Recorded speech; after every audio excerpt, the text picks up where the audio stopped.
Hey guys, Mishka here. Alright, today's video is, why aren't my spells working? It's a common question I get a lot for new rune mages, is they say, well, I'm drawing the exact same thing you are, but it's not working. Is the spellcasting system bugged? Is it not working? Did it break? No, I assure you the spellcasting system is working, but there are a bunch of things you need to keep in mind when spellcasting. So let's go ahead and get started. There are a couple of things that are very, very important to note when you start casting. Number one is that you need to be drawing in 2D, not 3D, unless the spell is a 3D spell. But for the most part, like let's do Fireball. The letter B. This is probably the most useful spell that beginner mages need to learn, is Greater Fireball. A lot of people are saying, well, whenever I cast it, well, that one actually worked. I'm drawing this spell, but it's not working. Why not? You need to cast in 2D. So what that means is, if you draw it like really, really big like this, right? If I come to the side here, you're going to notice the spell has a lot of curvature to it, right? That's probably not going to cast very well, because this spell is a two-dimensional spell. It needs to be in two-dimensional space. So even there's a slight curve to it. You can get away with a little bit, as you saw when I drew it like really big and it still went off. But ideally you want to be drawing in 2D. You want this to be as flat as a plane as possible. So right there, that's a lot better. It's kind of flat right there. That'll go off much better than, say, something like this, where it's got, kind of a semicircle look to it. So that's the first thing you need to know. The second thing is head gaze. This messes up a lot of people. You need to be looking at where you're drawing, right? Which means if I'm looking this way, I need to be drawing directly in front of me, okay? If I'm looking this way and I draw down here, right, that's not going to work. Likewise, if I'm looking up and I draw in front of me, right, even though that's a good spell, that's not where I was looking where I started. Wherever you look, when you start drawing the spell, that's where you need to draw it. So if I'm looking straight up, I need to be drawing in a plane straight up, and I'm really, really bad at this. There we go, right? Now there's no way that that's going to cast, so if I look up here, that's not really the best one. Come on, I can do this. There, that's a much better one, right? Like that's the rune. That is the rune. That should cast. But because I was looking forward when I did it, it's not going to go off, right? If I draw pretty much the same thing, it'll go off because I'm looking straight at it. My good buddy Zinzerker, he had probably the best way to describe it. Imagine that where you are looking, there is a chalkboard about 2 feet by 2 foot sitting in front of you, right? And wherever you look, that chalkboard follows you. You need to draw on that chalkboard.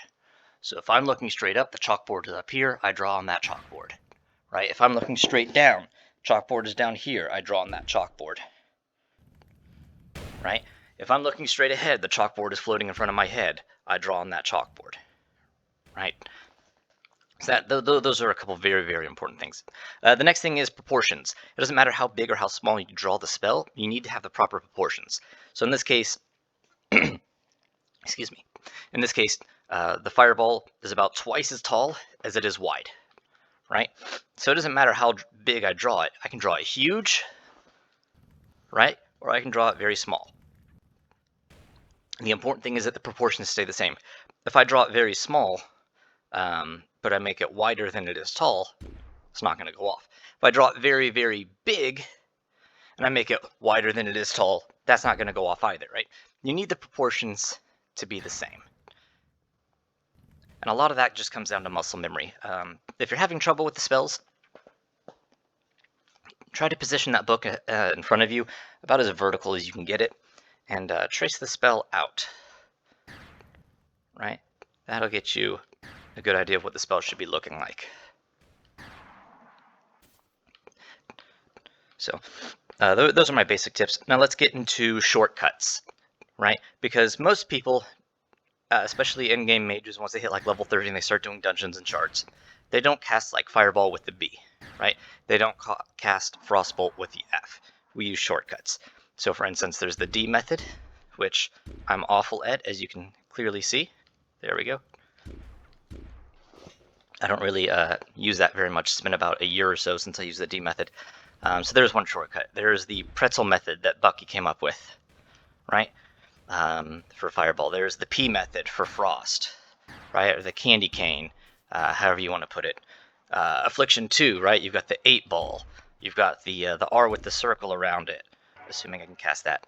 So why do those shortcuts work? Well, essentially we're trying to trick the game into saying, oh yeah, you're trying to cast this spell. There's a certain threshold that the game is looking for. I don't know that exact number, but let's pretend like it's 70%, right? Just for the sake of explaining the mechanics. Whenever I draw a spell, right? So let's say Fireball. I draw this spell. When I submit it, the game is saying, well, what does the spell look like? Well, it kind of looks like the B. Is it within 70% of what it's looking for? If yes, it casts that spell. If no, right, if I draw that, it's saying, well, this isn't within 70% of anything that we know, so it's nothing. So essentially what we're doing with the shortcuts is we're saying, okay, well, we don't need to be 100%. We just need to be about 70%. So in the case of like the pretzel method for Fireball, right? We take this line and we just move it up here. So I draw the outline of the Fireball and I follow that line right there. Right? So when I draw this shape, the game is saying, well, what does that look like? Well, it's about 70% of that, so we're going to say it's a Fireball, right? Same thing with the P method for Frost, right? If we go over here to Greater Frostbolt, right, it's saying, well, it's similar to this shape. It's within, you know, the margin of error, so we're going to give it to you. Same thing for Polymorph, right? Wherever Polymorph is in here. Sure, it's somewhere. Just kidding, it's not even in there. We'll do a different one, then we'll use here we go, yeah. Pushback, right? Pushback is this 3-looking thing. Okay, but if I draw 76, right, it's saying, well, this is within about 70% of that, so that's pushback, right? All I'm doing is I'm adding a little line right here. So that's how shortcuts work, is basically we're tricking the game into saying, well, this is what you're trying to cast. I recommend getting down the spells really, really good before you get into shortcuts. Because if you're trying to cast a shortcut, but you're not sure why your normal spell isn't working, you're going to have trouble figuring out the shortcut, right? Because if I'm trying to cast this Fireball, and I have no idea why it's not working, how am I going to understand why the shortcut works, right? In this case, I know, oh, I'm going too far over here, the lines are too far out, so I need to manage that and then manipulate that for the shortcut. So the spellcasting system is working, I promise. If it ever stops working, I'll update this video, but in the like 3 years that I've been playing, it has never stopped working. No, we can't really, or the devs can't really lower the percentage that it's looking for, because at this point, even like with the D method for the shortcuts, right, you'll get Frost instead of Fire sometimes. There we go, Frost and Fire with the same rune, right? I'm drawing almost the same thing, but it's getting different results.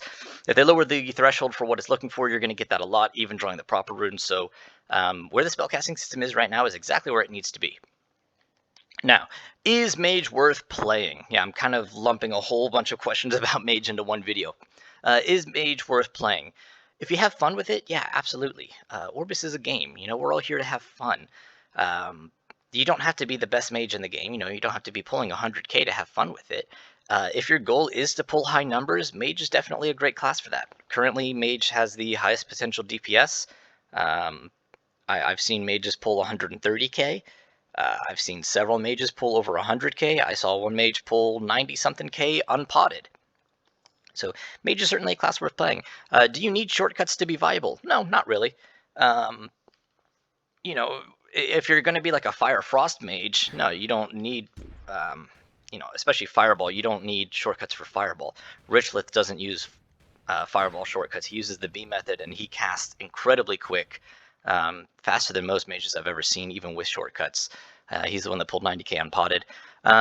You might want to learn a few shortcuts, like for Affliction 2, which is this one right here, right? That one is going to take a while if you try to draw it without shortcuts, especially in the heat of battle. That's a lot of spells missed. If you learn the shortcuts for that, Makes it nice and easy. But again, not necessary. You know, if you don't want to be an affliction guy, that's fine. You know, or an affliction girl, that's fine. Use Fire Frost. You know, Arcane Explosion. Whatever. You know, just have fun with it. Mage is definitely worth playing. Every class is worth playing because they're all fun, in my opinion. As long as you have fun with it, that's what matters. It doesn't matter what numbers you're pulling, unless you're trying to get into like an in-game guild or you're trying to run shard 15s. If you're trying to be like, you know, super in-game, yeah, practice some more. You know, learn some of the shortcuts. It will take time. Remember, Orbus is a skill-based game, and there are no like real-life skills that relate to this. It's kind of an abstract skill set to have. But if you put in the time and effort, you will get really good numbers as a mage. It's just a matter of whether you want to do that. You know, all the DPS classes can pull pretty good numbers after that patch. You know, Rangers have confirmed to hit over 100k. I don't think I've seen a Parse of a Scoundrel hitting over 100k, but I know it's possible from what I've seen. Shamans I've seen hitting, you know, 70, 80k. So absolutely, certainly every DPS class is viable. Have fun with whatever you want to have fun with. Don't let people tell you how to play the game. Just have fun with it. And yeah, that's pretty much it. If you have any more questions, you know, let me know in the comments. You know, I'll see you on Discord. Yeah, I think that's pretty much it. Let me know if you have any other video suggestions, because I am always looking for more things to do, looking for ways to help. You know, I've been playing this game for years and years, so I, you know, don't necessarily remember all the questions I had as a new player. So let me know. Ask questions. I'm here to help. Till then, happy hunting.